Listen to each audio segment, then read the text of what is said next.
Salve, salve galera, bom dia, boa tarde, boa noite. E aí, mais uma aula com o verdadeiro. Hoje nossa aula continuar o assunto leis de Newton, nós iremos falar sobre as polias e também eu vou introduzir o assunto do plano inclinado, eu vou ensinar vocês a trabalhar com as forças no plano inclinado, como a gente faz aquela velha decomposição de forças, né? Mas primeiro vamos falar aqui da polia. Eu tenho dois tipos de polia que eu posso ter. Eu tenho as polias que elas podem ser móveis, ou a polia que ela pode ser fixa, e no desenho está representando muito bem as duas, olha. A polia fixa, como o próprio nome já diz, ela é fixa, ela fica presa em algum lugar, e a polia móvel, ela é móvel, ela corre, né? Então imagine que por um momento eu puxasse esse bloquinho A para baixo, o que aconteceria? Essa polia que é a fixa, ela não iria sair do lugar, ela continuaria no mesmo lugar, certo?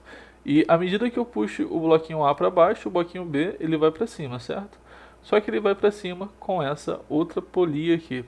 Professor, e qual é basicamente a função de uma polia fixa e para uma polia móvel? Qual a diferença entre elas? Basicamente, a polia fixa ela altera a direção da força e a polia móvel ela divide a força. Apesar de você não estar entendendo muito bem agora, vai ficar muito mais claro daqui a pouco. Então, se você vê a polia fixa é alterar a direção da força, direção e sentido, e a polia móvel ela está ali para dividir a força. Vou dar mais um exemplo aqui, olha. Aqui fica bacana. Então, eu tenho esse bloquinho aqui e eu quero erguer esse bloquinho.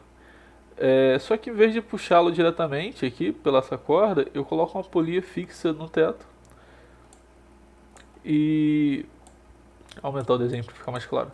Eu coloco uma polia fixa no teto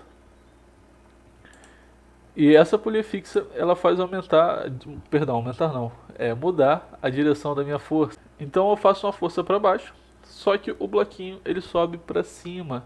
Então a polia fixa ela está ali justamente para mudar a direção e o sentido da força. Eu faço uma força para baixo e o bloquinho ele sobe. Já a polia móvel, e na polia móvel, você vê que a força ela tem o sentido aqui do deslocamento do bloquinho, né? Eu faço essa força 2 no bloquinho 2. A força é para cima e o bloquinho vai para cima. Mas o legal aqui é que esse fio está dividido aqui em dois, olha. Uma parte o teto está segurando e outra parte você está segurando. Então o teto está dividindo o peso desse bloquinho contigo, né? O bloquinho ele tem um peso, faz uma força contrária ao movimento, faz uma força para baixo. Só que o teto divide essa força contigo. Então fica mais fácil de fazer essa força. Fica mais fácil de erguer este bloquinho. Então aí vou fazer um pequeno exemplo para ficar mais claro. Eu tenho um conjunto de polias. Eu tenho três polias móveis, que são essas daqui, e uma polia fixa, que é essa aqui em cima. Eu tenho um bloquinho de 10 kg. Eu quero saber qual a força mínima necessária para que você consiga erguer esse bloquinho, né? Se fosse um sistema simples desse tipo, uma única polia fixa aqui em cima, aqui está o bloquinho, e aqui está você fazendo essa força F, querendo erguer o bloquinho, vamos lá. Esse bloquinho tem 10 kg, então há uma força peso, que é a massa vezes a gravidade, 100 newtons, e uma força de tração aqui para cima, né? Então a força mínima seria quando a tração fosse igual ao peso, porque se o peso fosse maior que a tração, você jamais conseguiria levantá-lo, né? E se a tração for maior do que o peso, você consegue erguer esse bloquinho, e quando a tração é igual ao peso, é a menor força possível para que isso esteja em movimento aqui. E nesse caso, olha, o fio é o mesmo, a tração é a mesma, então a força que você deveria fazer, a menor força é de 100 newtons. Isso no sistema simples, mas vamos ver o que acontece quando a gente coloca polias móveis aqui, rodanas móveis. Há uma força F para cá, uma força peso de 100 newtons, e aqui tem uma tração para cima, e essa tração é 100 newtons também, supondo que o objeto esteja parado aqui, que esteja em equilíbrio. Então nesse fio há uma força, esse fio está sujeito a uma força de tração de 100 newtons. O que vai acontecer? Tem uma força para cá de 100 newtons. Isso daqui está em equilíbrio e tem dois fios. Então para cá irá uma força de 50 newtons e para cá irá uma força de 50 newtons. Da mesma forma, olha, continua em equilíbrio, certo? Então, há mais dois fios aqui, a gente vai ter que dividir. Irá 25 newtons para cá e 25 newtons para cá. Esqueci de desenhar, mas tem outro fio aqui. Achei mais uma polia móvel. Olha só, essa força é dividida, né? Então fica 12,5 newtons para cá e 12,5 newtons para cá, e é justamente essa força que você tem que fazer. Você tem que fazer uma força mínima de 2,5 newtons. Repare que com isso, a força necessária para que você erga esse bloquinho fica bem menor do que no caso simples, né? Então é mais fácil, professor. Por que a gente não utiliza roldanas assim para a gente levar tudo? Porque você tem você não consegue enganar a natureza, você não consegue hackear isso daqui, não dá para usar cheat. Se você está fazendo uma força menor, você vai puxar muito mais corda. Então, se aqui eu puxaria uma certa quantidade de corda, aqui eu vou puxar 4 vezes mais corda, né? Você não tem como. Professor, existe alguma relação da força que eu preciso fazer para erguer? Sim, cara, existe. Repara que o que está acontecendo é que você está sempre dividindo por 2, certo? Então a força mínima necessária é o peso do bloco, 2 elevado a n, onde n é o número de roldanas móveis.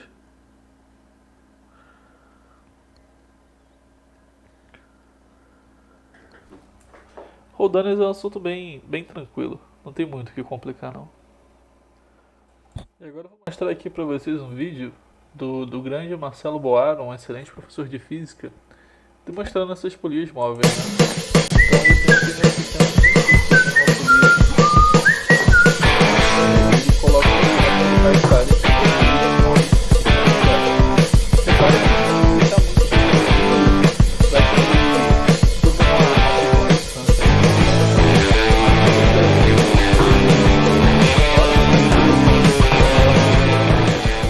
Galera, vamos começar a falar aqui do plano inclinado. Não tem muito mistério, não precisa ficar com medo, ele é bem simples, tudo bem? Então eu tenho um bloquinho que está em cima de uma certa rampa. Essa rampa tem inclinação θ em relação à horizontal, é um ângulo θ aqui. Primeiro, vamos desenhar as forças que existem, que atuam nesse objeto. Esse objeto existe? Sim, ele existe. Se ele existe, ele tem massa, então ele tem força-peso. A força-peso atua, neste caso, para baixo, que ela aponta para o centro da Terra. E o centro da Terra está abaixo de nós. E ele também está em contato com a superfície.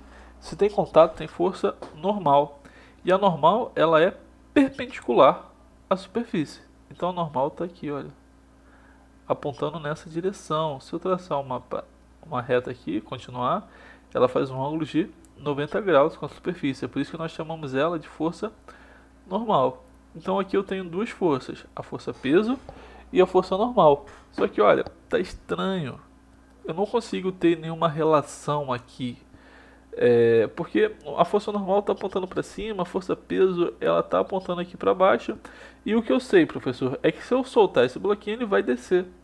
Se ele vai descer, ele desce acelerado, a força resultante tem que estar apontando para cá, né, professor? Sim, isso está certo.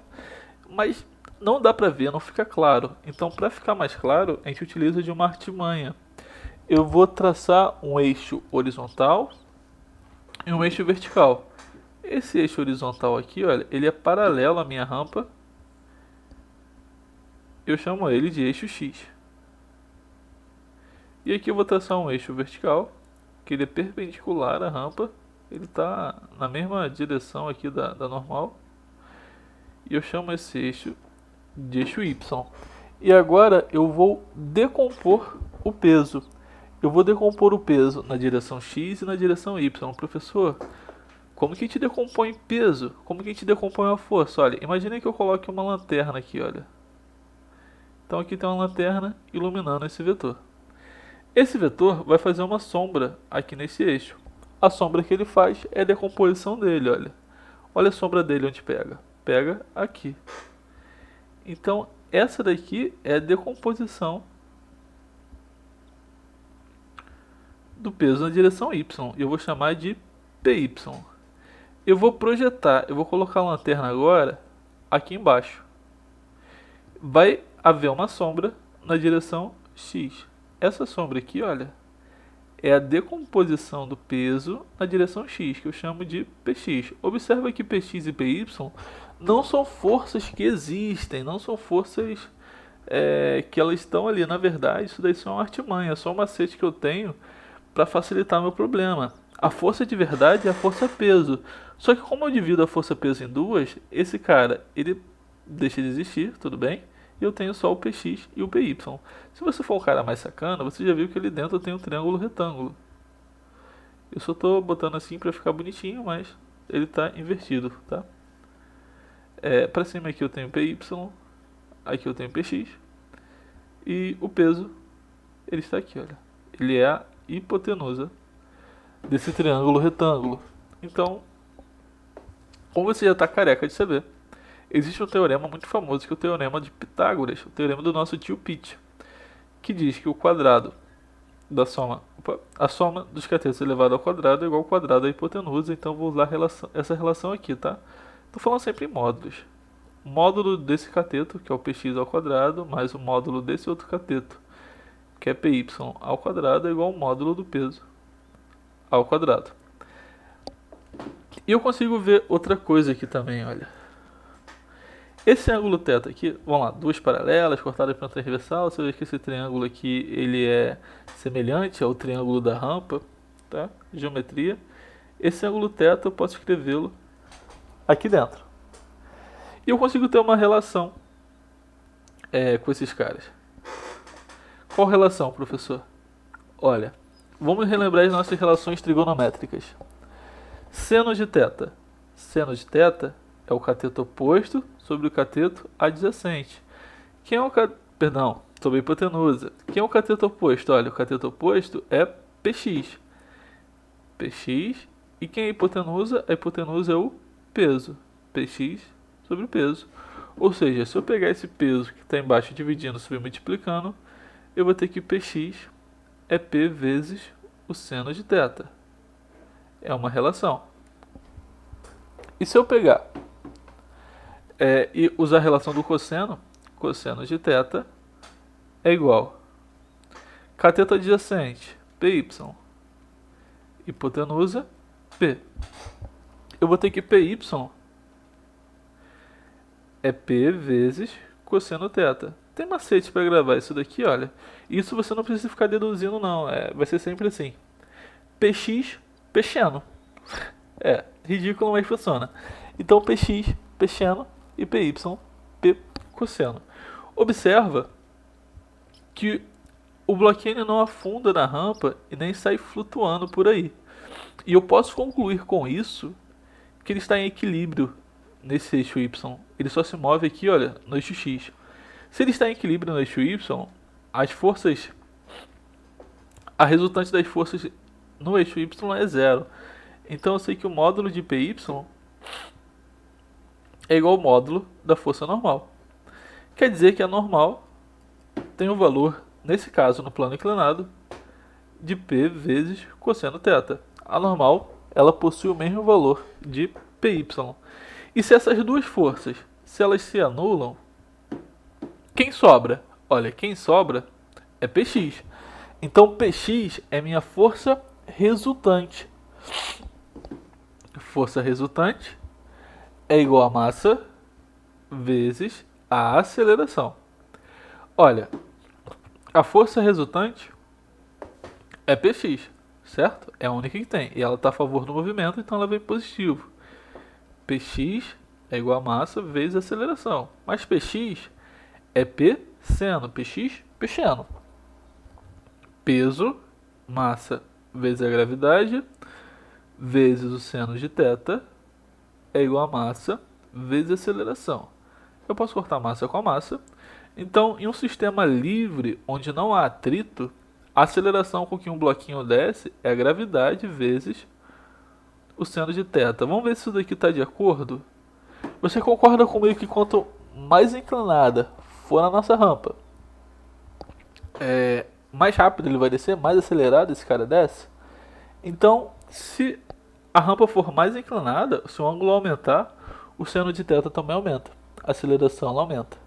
Então vamos usar dois limites aqui legais. Primeiro, imagina que não haja inclinação. Que o bloquinho esteja assim, olha. Em uma superfície reta. Sem inclinação, então se não tem inclinação, esse ângulo é zero. Ele não deveria descer. Seno de zero é zero. Então a aceleração nesse caso é zero. Funciona. E no caso oposto, que a rampa estivesse completamente inclinada, 90 graus, seria o caso da queda livre. Quanto que é o seno de 90? Isso mesmo, Marujo, o seno de 90 é 1. G vezes 1 da G. Então na queda livre a aceleração é igual à gravidade. Está de acordo também. Vamos resolver alguns exercícios para que a gente consiga colocar em prática o que a gente aprendeu na aula de hoje. Então separei 4 questões da PrEP, da SpaceX, para que façamos. E essa é a primeira. Um trabalhador utiliza um sistema de rodanas conectadas por cordas para levar uma caixa de massa 60 kg, utilizando a força F sobre a ponta livre da corda, conforme representado no desenho abaixo. Ele mantém a caixa suspensa e em equilíbrio. Olha só, se está em equilíbrio, a aceleração é zero, então há uma resultante das forças nula. Aí, as forças elas precisam se anular. Sabendo que a corda e as rodanas são ideais, o mundo é perfeito, Papai Noel existe, e considerando a aceleração da gravidade igual a 10, qual o módulo dessa força F? Você pode pensar o seguinte, olha, existe a força peso, que aponta aqui para baixo, é a massa M de 60 kg, então se a massa é 60 kg, então se tem uma massa de 60 kg, a força peso é de 600 newtons, e então essa força de tração aqui ela vale 600 newtons também, só que como tem uma polia móvel se divide em duas. É 300 para cada lado. 300 aqui e 300 aqui. Novamente, essa força de tração ela é dividida em duas. 150 para cada lado. E divide em duas novamente. 75 e 75 newtons. E a resposta F tem que ser igual a 75 newtons. Ou você poderia usar aquele esquema que eu te falei, olha, a força necessária é a força peso dividido por 2 elevado a n, onde n é o número de rodanas móveis. 1, 2, 3 rodanas móveis. Então o peso é 600 dividido por 8, que é igual a 75 newtons. Vamos lá, mais uma questão. Em um parque aquático, um menino encontra-se sentado sobre uma prancha e desce uma rampa inclinada que termina na piscina no ponto B, conforme a figura abaixo. O conjunto menino-prancha possui 60 kg e parte do repouso do ponto A da rampa. O coeficiente de atrito cinético entre a prancha e a rampa vale 0,5 e beta é o ângulo entre o horizontal e o plano da rampa. Desprezando a resistência do ar, a variação da quantidade de movimento do conjunto menino-prancha entre os pontos A e B é. Ele quer saber a variação da quantidade de movimento. E a quantidade de movimento é momento linear. E isso é massa vezes velocidade. Apesar de você não ter estudado isso ainda comigo, você só precisa saber isso. Que momento é massa vezes velocidade. Então, eu quero saber qual é a massa, a velocidade final aqui, sabendo que ele parte do repouso, não é isso? Então, se ele parte do repouso, é só saber a velocidade final, não tem velocidade inicial. Então, o menininho está aqui em cima. Com a velocidade zero, sim, o menino é um bloquinho, porque tudo na natureza é um bloquinho. Então, vamos desenhar as forças. Existe a força peso, a força normal e a força de atrito, que ela é contrária ao movimento. Essa força peso eu vou decompor em duas outras forças, que é a Px e aqui é Py. E quando eu fizer isso, ela vai sumir do meu problema, só vou ter duas forças Px e Py. Repare que Py é igual ao normal e Px e Φ estão na direção do movimento. Sendo que a Φ tem um sentido contrário ao movimento, né? Então, força resultante é massa vezes aceleração, e nós definimos que a força que está a favor do movimento ela é positiva e a força que está contrária ao movimento é negativa. Px menos a força de atrito é igual a massa vezes aceleração. Eu estou fazendo isso para descobrir a aceleração. Se eu sei a aceleração, eu consigo descobrir a velocidade final aqui do menininho, tudo bem? Px é peso vezes o seno de beta.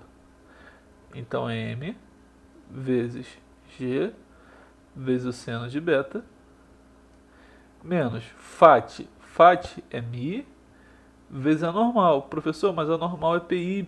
Isso aí, cara. Então no lugar da normal, ó, fat é mi vezes a normal. E no lugar da normal eu vou colocar py.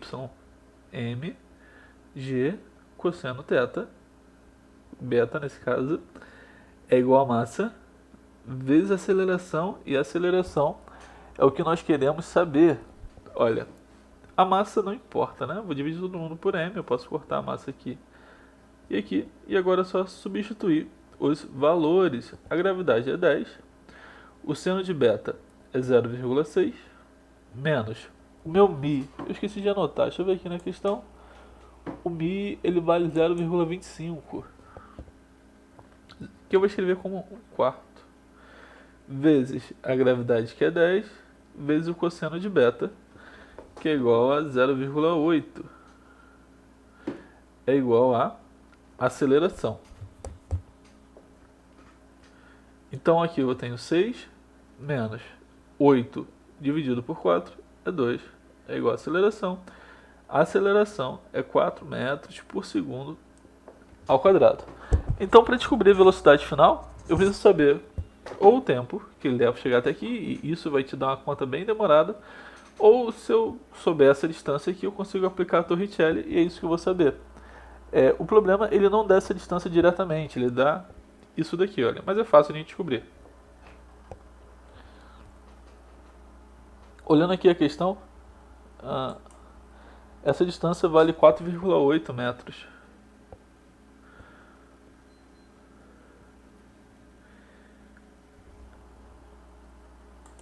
Eu tenho o cateto, que ele é adjacente, e eu quero descobrir a hipotenusa, eu vou chamar a hipotenusa de x.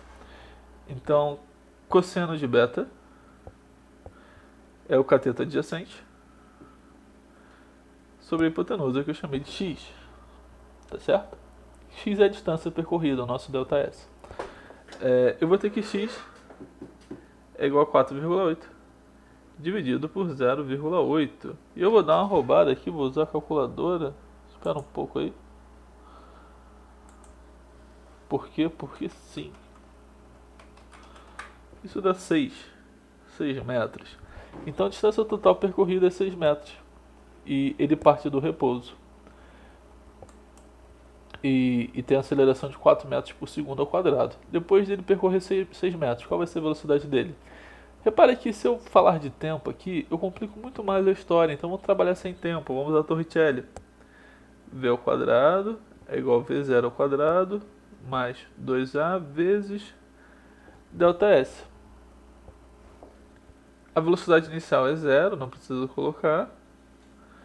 2 vezes a aceleração, que é 4, vezes o ΔS, que é 6. Isso daqui é 8 vezes 6. Isso. 48. Então, a velocidade final é a raiz de 48. E raiz de 48, eu posso tirar 4 daqui de dentro. Porque isso daqui é 4 vezes 12. Não. 3 vezes 16 é 4 raiz de 3 metros por segundo. Essa daqui é a velocidade final.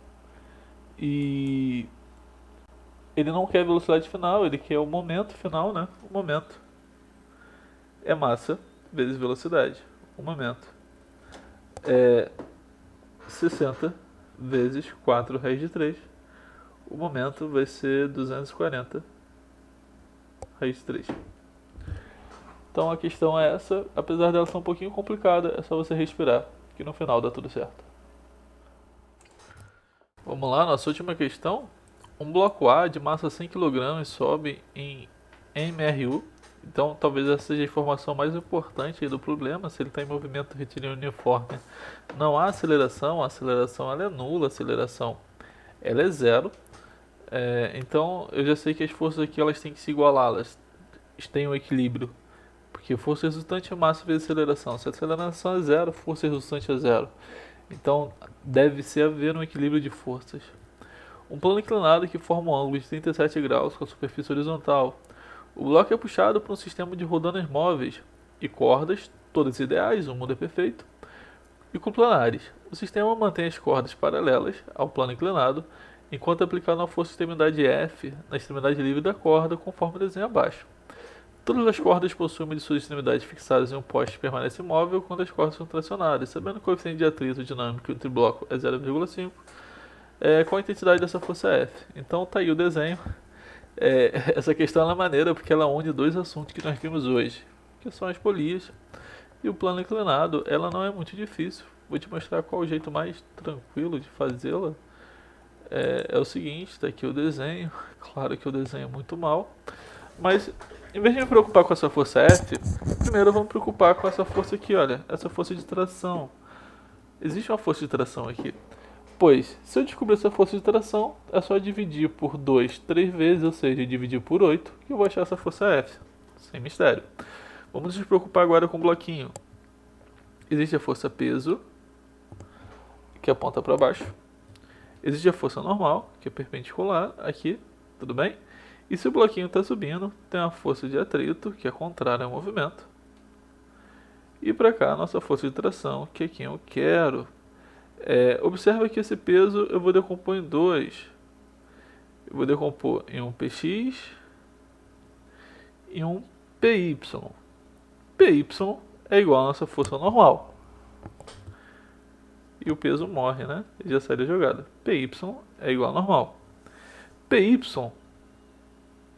é o peso, que é massa, vezes a gravidade, que é 10, vezes o cosseno de 37, que é 0,8. Py vai dar 8 vezes 100, 800 newtons. Esse é o valor de Py. E o Px é peso vezes o seno de θ, que é igual ao peso, que é 1000 vezes 0,6, 600 newtons. Tá, eu quero descobrir o valor da tração. Repara que esse sistema está em MRU, movimento retilíneo uniforme. Força resultante é massa vezes aceleração, mas a aceleração aqui é zero, pois o objeto está com velocidade constante. Então a força resultante é zero. Significa que tudo que eu tenho para a direita eu tenho que ter para a esquerda. Significa que a minha tração ela é igual a força de atrito mais Px. Px eu sei quanto que vale, vamos calcular o atrito. A tração ela é igual ao Φ. Φ é μ vezes a normal mais Px. Eu sei quanto que vale, mas vou continuar escrevendo Px aqui só para ficar bonito. Tração substituindo os valores, olha, o μ vale 0,5 e a normal, professor, eu não sei quanto que vale a normal. Cara, você sabe, a normal é Py, é 800, mais Px que é 600. 0,5 vezes 800 dá 400, 400 mais 600, 1000. A minha força de tração, ela equivale a 1000 newtons, mas eu quero saber o valor dessa força F. Olha, repare que eu vou dividindo. Ó. Achei uma polia móvel, divido 500, 500. Achei uma polia móvel, divido 250, 250. Achei uma polia móvel, divido 125, 125. Então o valor da minha força F é 125 newtons. Amiguinhos, por hoje é só. Espero que tenha sido proveitosa a nossa aula aí. Um forte abraço e até a próxima.